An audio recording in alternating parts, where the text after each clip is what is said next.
नागौर के सुल्तान शम्स खान अपनी बेटी को लेकर अहमदाबाद भाग गए, जिसकी शादी उन्होंने सुल्तान कुतुबुद्दीन अहमद शाह द्वितीय से कर दी थी। इसके बाद सुल्तान ने उनके पक्ष में आवाज उठाए और राय रामचंद्र और मलिक गद्दायर के नेतृत्व में नागौर को वापस लेने के लिए एक बड़ी सेना भेजी। राणा कुंभा ने सेना को नागौर की ओर जाने दिया। जब वे बाहर आए और एक भयंकर मुठभेड़ के बाद गुजरात सल्तनत की सेना को करारी शिकस्त दी, उसका सफाया कर दिया। केवल कुछ ही लोग अहमदाबाद पहुंचे ताकि वे इस आपदा की खबर सुल्तान तक पहुंचा सके। अब सुल्तान ने खुद मैदान संभाला, नागौर को महाराणा से वापस छीनने का दृढ़ निश्चय किया। महाराणा उनसे मिलने के लिए आगे बढ़े और माउंट आबू पहुंचे। 1513 ही 1456 में गुजरात के सुल्तान चित्तौड़ को कम करने की निराशा में आबू के पास पहुंचे और अपने सेनापति मलिक शाबान इमाद उल मुल्क को एक बड़ी सेना के साथ आबू के किले पर कब्जा करने के लिए भेजा और खुद कुंभलगढ़ के किले पर चढ़ाई की। कुंभा को इस योजना के बारे में पता था, इसलिए वह बाहर आया और उसने हमला किया और इमाद उल मुल्क को बहुत मार-काट से हराया और सुल्तान के वहां पहुंचने से पहले ही उसने कुंभलगढ़ पर चढ़ाई कर दी। उसने अबू और सिरोही के क्षेत्रों पर भी विजय प्राप्त की। कुंभा से बार बार हारने के बाद गुजरात, मालवा और नागौर के सुल्तानों ने मेवाड़ के खिलाफ संयुक्त कार्रवाई करने और लूट का माल बांटने की तैयारी की। गुजरात के सुल्तान कुंभलगढ़ की ओर बढ़े लेकिन वहां हार गए। 5 नागौर भी हार गए। मालवा के सुल्तान ने अजमेर तक मेवाड़ के इलाकों पर कब्जा कर लिया, लेकिन गुजरात और नागौर के सुल्तानों की हार देखने के बाद राणा कुंभा को अपने खोए हुए इलाकों पर फिर से कब्जा करने की अनुमति दे दी।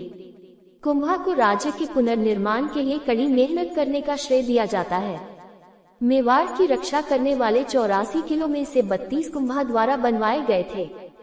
फोर्ट मेवाड़ का मुख्य गढ़ कुंभलगढ़ का किला है, जिसे कुंभा ने बनवाया था। ये राजस्थान का सबसे ऊंचा किला है।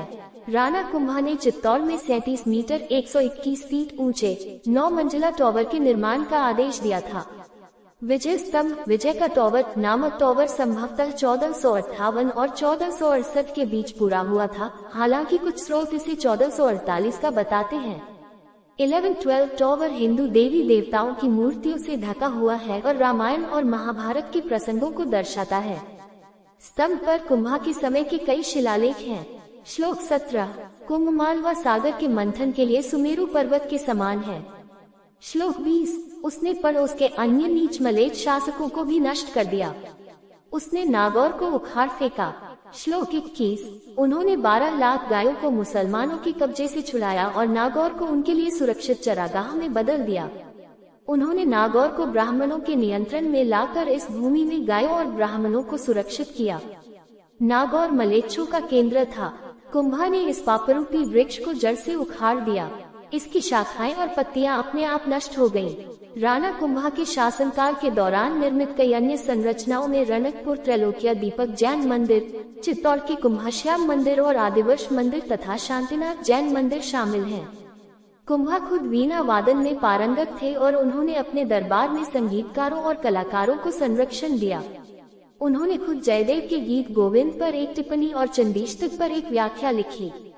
उन्होंने संगीत पर संगीत राज, संगीत मीमांसा, संगीत रत्नाकर और शुद्ध प्रबंध नामक ग्रंथ भी लिखे।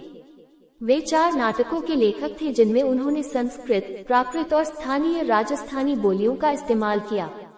उनके शासनकाल में विद्वान अत्रि और उनके बेटे महेश ने कीर्ति स्तंभ पर प्रशस्ति लिखी। वे वेद, उपनिषद और व्याकरण में पारंगत थे। कुंभा की हत्या उसके बेटे उदय सिंह प्रथम ने की थी, जिसे बाद में हत्यारा के नाम से जाना जाने लगा। उसकी हत्या उस समय की गई जब वह कुंभलगढ़ में कुंभस्वामी के मंदिर के पास महादेव के किनारे बैठकर प्रार्थना कर रहा था। उदय की खुद की मृत्यु 1473 में हुई। कभी कभी मौत का कारण बिजली गिरने से बताया जाता है, लेकिन अधिक संभावना है कि यह हत्या भी रही हो।